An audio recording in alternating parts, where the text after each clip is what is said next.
You're listening to an Airwave Media Podcast.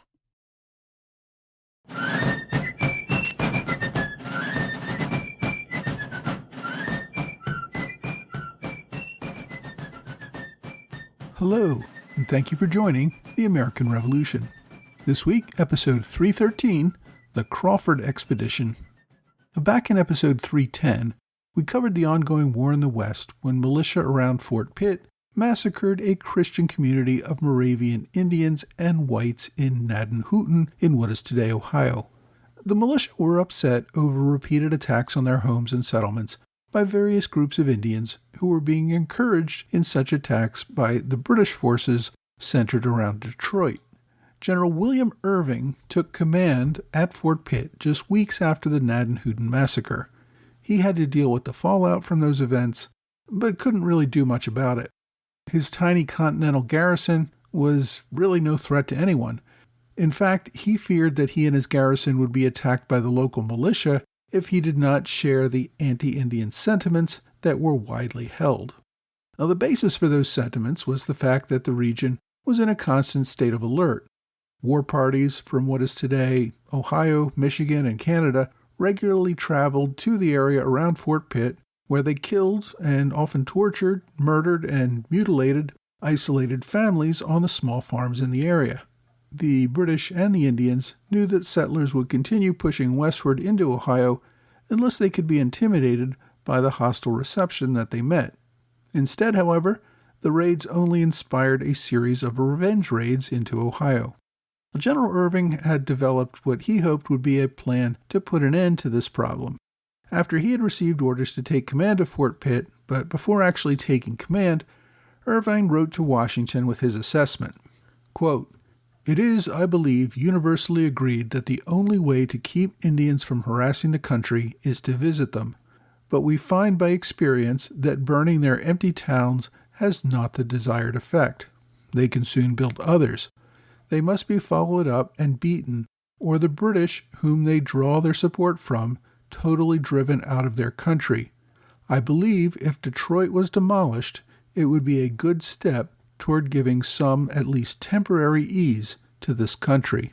Now recall that the Continentals had embarked on the Sullivan expedition in New York to wipe out Indian villages there a few years earlier. That didn't really end the fighting.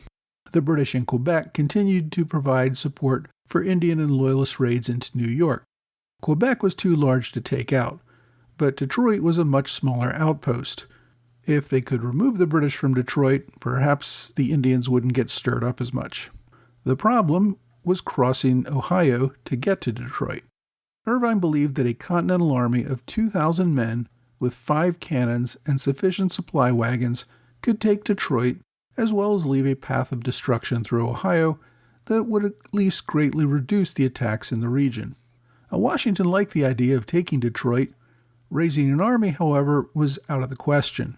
Following Yorktown, it had been impossible to get more recruits, supplies, or much of anything. Washington was struggling just to keep an army in the field around New York. The struggle to feed his army was almost more than he could handle. With no threat of an imminent offensive by the enemy, a war-weary Congress had given up on trying to get the states to contribute more to the war effort. There was no way they would contribute to an offensive in the West that had no impact on the security of their home states. If there was going to be any action, it was going to have to be locally sponsored. The local militia around Fort Pitt were still highly motivated to take action. The massacre at Gnadenhutten had done nothing to slow down the Indian raids. On May 8th, an Indian war party came across the home of a Baptist minister. Although the minister was not home, the Indians did kill and scalp his wife and children. Everyone in the area knew that the raids were going to continue if they did nothing. About 500 men answered the call for militia. All of them were volunteers. They all had to provide their own arms, ammunition, and everything else they were going to need. Their only compensation would be whatever they could plunder from the enemy. Even so, the men believed in the necessity of countering this ongoing threat and were willing to lend their support. Militia Colonel David Williamson had led the militia who attacked Gnadenhutten a few months earlier, so he would be seen as the obvious choice to lead this expedition. General Irvine believed that Washington's orders prevented him personally from leading the small Continental garrison on this expedition, so when the militia voted on an officer to lead the expedition, Williamson was up there but came in a close second. The militia selected William Crawford to be their leader. Crawford was an experienced frontiersman. He'd actually grown up on the Virginia frontier. Early in life, he had teamed up with a teenage George Washington to work on several surveying projects. Crawford, along with Washington, had joined on the Braddock Campaign way back in 1754, as well as the Forbes Campaign to capture Fort Pitt from the French in 1758. When Washington returned home to Mount Vernon, Crawford remained on the frontier, working as a surveyor, farmer, and fur trader. He regularly had to deal with both friendly and hostile Indians. In 1774, he fought as a major in Lord Dunmore's War in what is today West Virginia. When the Revolution began, Crawford took a commission as a lieutenant colonel in the 5th Regiment of Virginia. A short time later, he became colonel of the 7th Virginia, replacing Colonel William Dangerfield, who resigned. It's not clear why Dangerfield resigned, but I have to assume it was because he got no respect. Colonel Crawford took several other commands during the war and raised another Continental regiment among the frontiersmen of Virginia in 1777.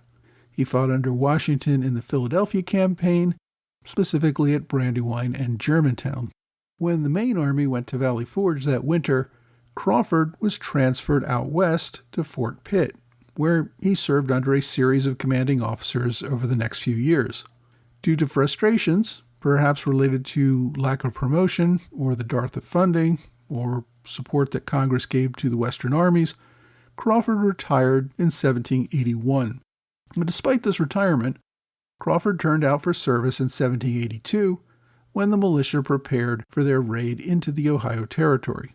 By some accounts, General Irvine encouraged Crawford to lead this expedition and encouraged the militia to vote him into command. It could be that Irvine, as well as others, did not trust Williamson after Williamson had led the Gnaddenhutten massacre. It could also be that Crawford's decades of experience on the frontier and his years of command in the Continental Army simply inspired greater confidence in the men. Crawford's substantial force of 500 militia was not substantial enough to threaten Detroit itself. He and Irvine decided their target would be a series of Indian towns along the Sandusky River. This would take them deep into Indian territory, far deeper than any Patriot force had gotten during the Revolution, about 175 miles west of Fort Pitt, which is about 100 miles south of Detroit. Although the expedition was made up of militia, 2 Continental officers did go along with the group. John Knight served as the surgeon on the expedition. Another volunteer officer was known as John Rose. In actuality, he was the Baron Gustav von Vetter Rosenthal, a Russian aristocrat who had fled to America after killing a man in a duel. Rose had fought in the Quebec campaign and was at the time serving as General Irvine's aide-de-camp. The militia left Fort Pitt on May 25, 1782. They hoped their raid would be a surprise, but that hope was quickly dashed. The militia were not very disciplined. Men would leave the column and would fire their guns at wild game during the march. Rose also noted that Colonel Crawford was not very commanding and often got into arguments with other officers about what actions to take. A number of the militia lost faith in the mission and deserted before they even reached any of their destinations. Despite the problems, the expedition kept up a pretty good pace. In just over a week, they arrived near Upper Sandusky, a Wyandot village deep in Ohio country. On arrival, they found the town abandoned. The Wyandots had moved about 8 miles to the north.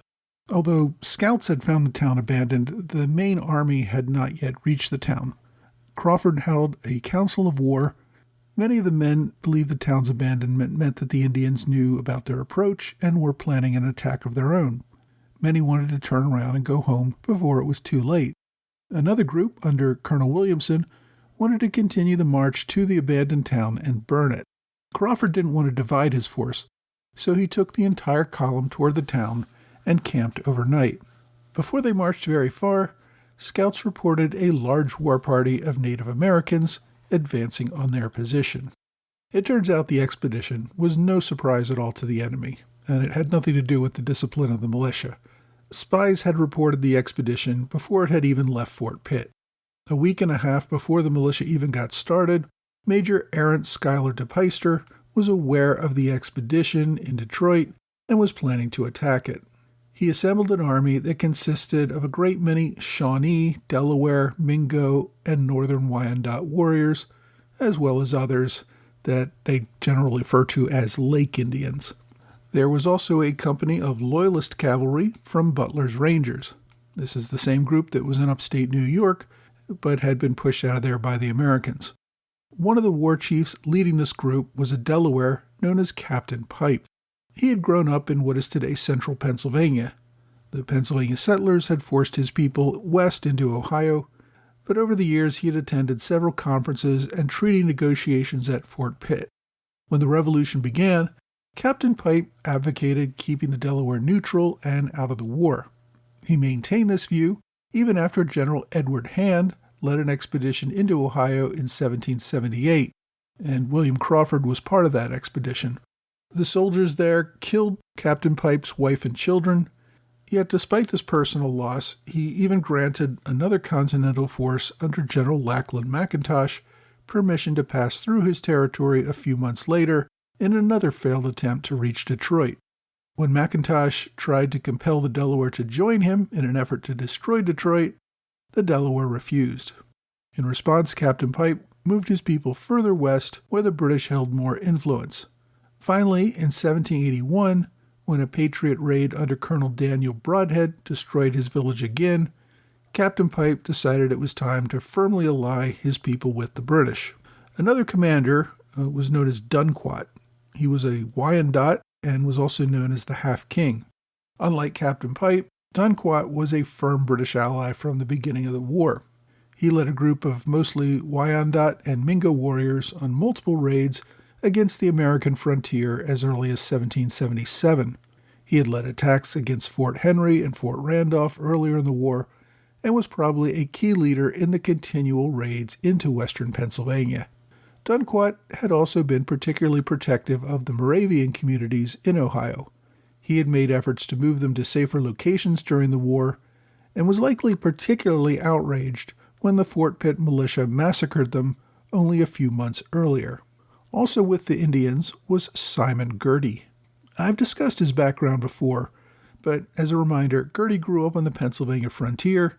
He was a teenager at the outbreak of the French and Indian War. His town was raided by Indians who killed his stepfather and took him prisoner. He was adopted into the Mingo tribe under the great chief Gayasuta. After Pontiac's rebellion, the Mingo were forced to return all of their white captives. Now, they returned Girty, who did not want to leave and tried to return to them several times. When this proved impossible, Girty made a living on the frontier working as a trapper and a translator. And during this time, he got to know William Crawford. He acted as a scout during Lord Dunmore's War in 1774, and at one point he actually served under Crawford. After Virginia soldiers massacred Indian women and children during Dunmore's War, Girty left the service and moved into Indian Territory. With the outbreak of the Revolution, he offered his services to the British in Detroit. He had fought alongside Captain Pipe and Dunquat for many years, taking an active role in attacks on frontier forts and settlements. He strongly supported the attack on the Crawford expedition in Ohio. On June 4th, 1782, a group of militia scouts under John Rose encountered a group of Delaware warriors under Captain Pipe. They fought a running retreat as the outnumbered militia slowly fell back while fighting off the attackers. Just when it looked like the militia scouts might be overrun and massacred, Colonel Crawford showed up with reinforcements to push back the Delaware. Crawford's militia drove the Delaware back out of the woods and into an open prairie. There, Captain Pipe linked up with Dunquat's warriors. This led to a 3.5-hour battle between the two groups. As it got dark, the Indians withdrew. That day, both sides lost 5 killed. The Americans also had 19 wounded to the Indians' 11. Both sides spent a sleepless night clutching their weapons and fearing a night attack. Now, there was no attack, although men on both sides took time to scalp fallen enemies and steal their clothing and other personal items. 15 militiamen deserted during the night, fleeing back to Fort Pitt. The next morning, fighting resumed. The Indians were firing from 200 or 300 yards away with muskets, which meant they had little chance of actually hitting anything. Militia leaders believed the Indians were holding back because they had suffered such heavy losses the day before. In fact, the Indians were simply what we would call amusing the enemy while they were awaiting reinforcements. The Americans also observed that Butler's Rangers were fighting alongside the Indians. Even so, Crawford believed that his militia could launch a night raid after dark and surprise the enemy. As the Americans watched the Indians fire at them from a distance, a group of about 140 Shawnee warriors slipped around the American line, effectively surrounding their camp. Rather than attack after dark, the Americans decided at that point it would be better to slip away and retreat once the sun went down. That night, many of the militia just rode off on their own, leaving the larger army divided. The men also left behind many of their wounded, wanting to make a faster escape. Crawford did his best to collect the wounded and keep the militia together in a single unit, but he saw all that falling apart. The following morning, the Americans had returned to the abandoned Wyandotte village that they had found a few days earlier. About half the militia had fled, reducing their numbers to less than 300. A smaller group of Indians attacked the force, causing more of the militia to flee. Colonel Williams managed to mount an organized defense that drove off the attack, but leading to another 3 of his militia killed and 8 wounded. Over the next week, small groups of militia made their way back to Fort Pitt. The main force under John Rose reached Mingo Bottom, just west of Fort Pitt, on June 13th. Indian pursuers managed to capture and kill a few stragglers. In total, the militia probably suffered somewhere between 70 and 150 casualties. Got that big spread because we all know records on the frontier are just terrible. Although we don't have good numbers on exactly how many militia were killed outright or captured during the retreat, we have a few stories from survivors. There was a scout named John Slover who was captured with 2 other soldiers. He was taken to a Shawnee town where they were forced to run a gauntlet.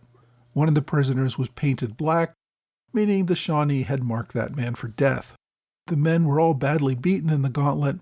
The man who was marked for death was torn up with tomahawks and had his heart stuck on a pole outside of town.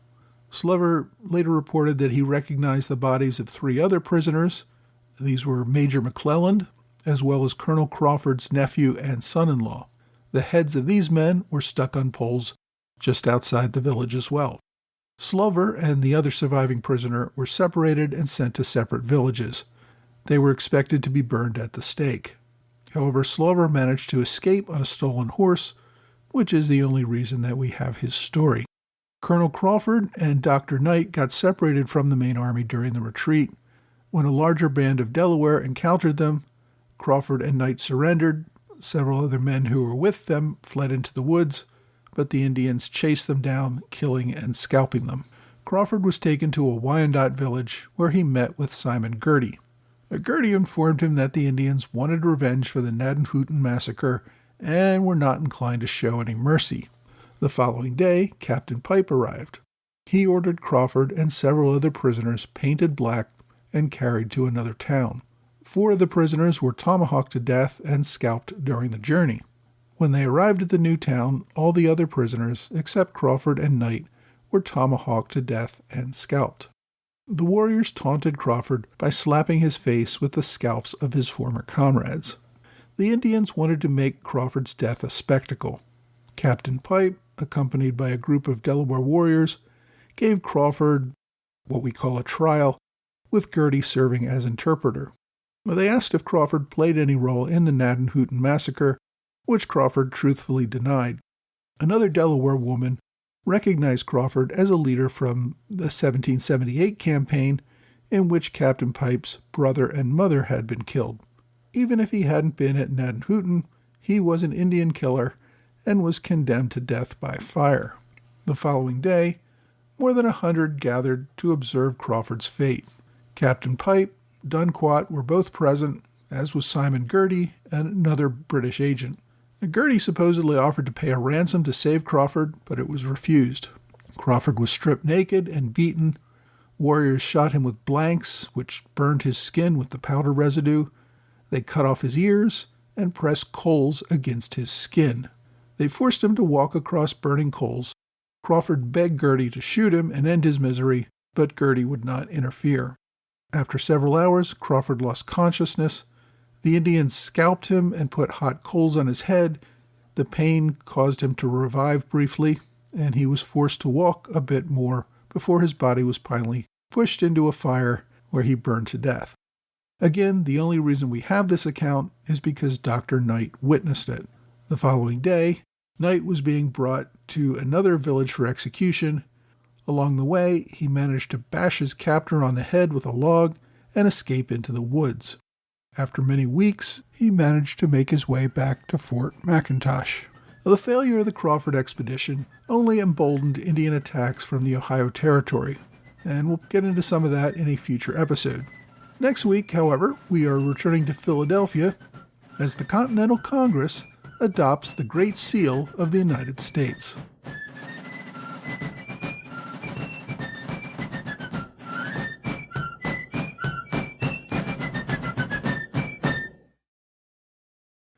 Hey, thanks for joining the American Revolution Podcast After Show, part of the Airwave Media Network.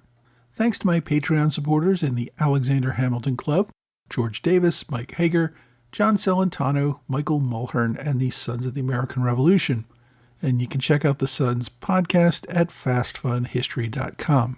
Thanks to Robert Morris Circle supporters, Anthony McGinnis and Greg Pusak, and 10 Crucial Days. You can learn more about 10 Crucial Days Tours, which covers the crossing of the Delaware and the battles of Trenton and Princeton, at 10crucialdays.org.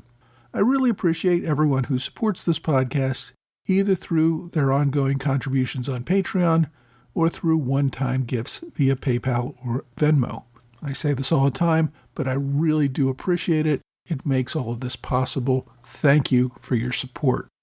So in this week's episode, we covered the Crawford expedition into Ohio, more Indian fighting, which we're probably going to see more and more of as the revolution itself slows down and westward expansion begins to increase after the war.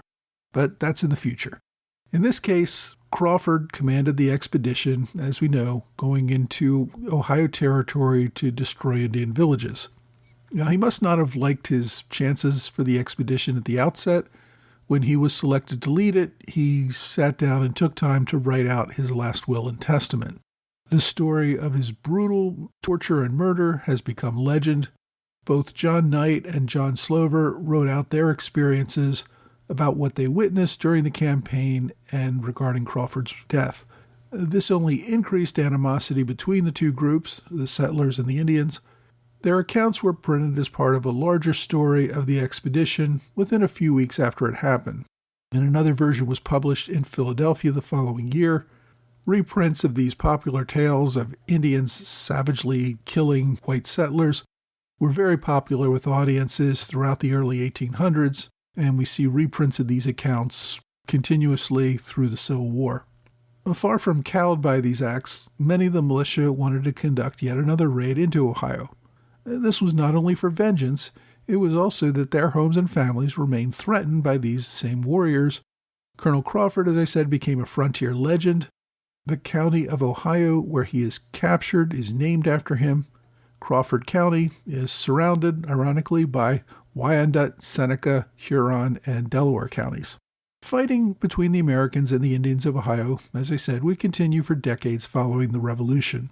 The Ohio Indian Wars became America's most significant military conflict for the next couple of decades. Captain Pipe participated in battles against the U.S. Army.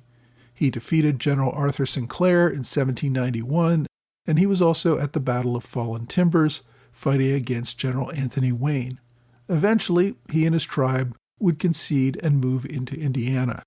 The Ohio tribes continued to get pushed by frontier settlers through much of early U.S. history, and many of these tribes ended up in disparate places, including Oklahoma, Kansas, Canada, and even Mexico.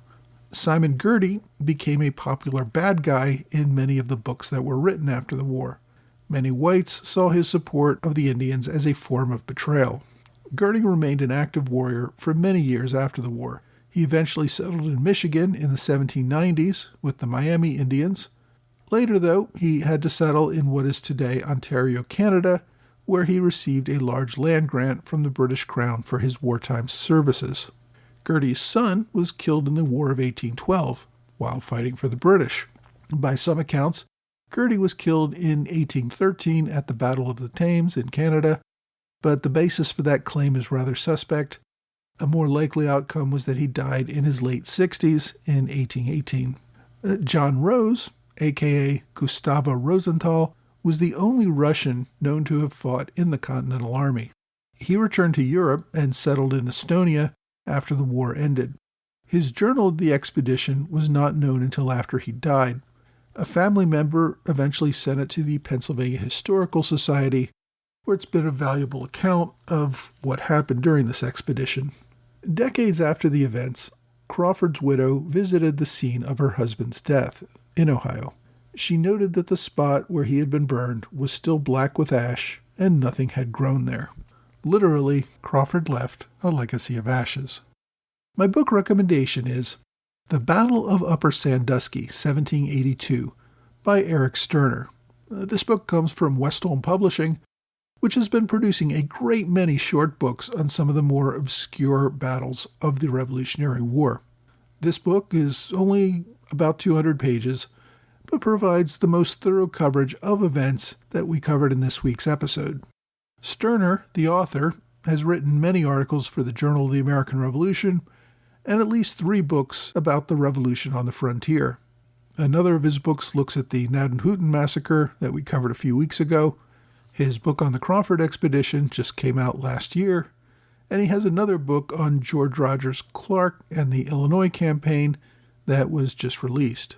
So if you want a book that focuses on the Crawford expedition, look for The Battle of Upper Sandusky, 1782, by Eric Sterner. Online, there's actually a great 5-part online series of articles at emergingrevolutionarywar.org that were written by Eric Sterner, the same man who wrote this week's book recommendation, and it covers these events very well online.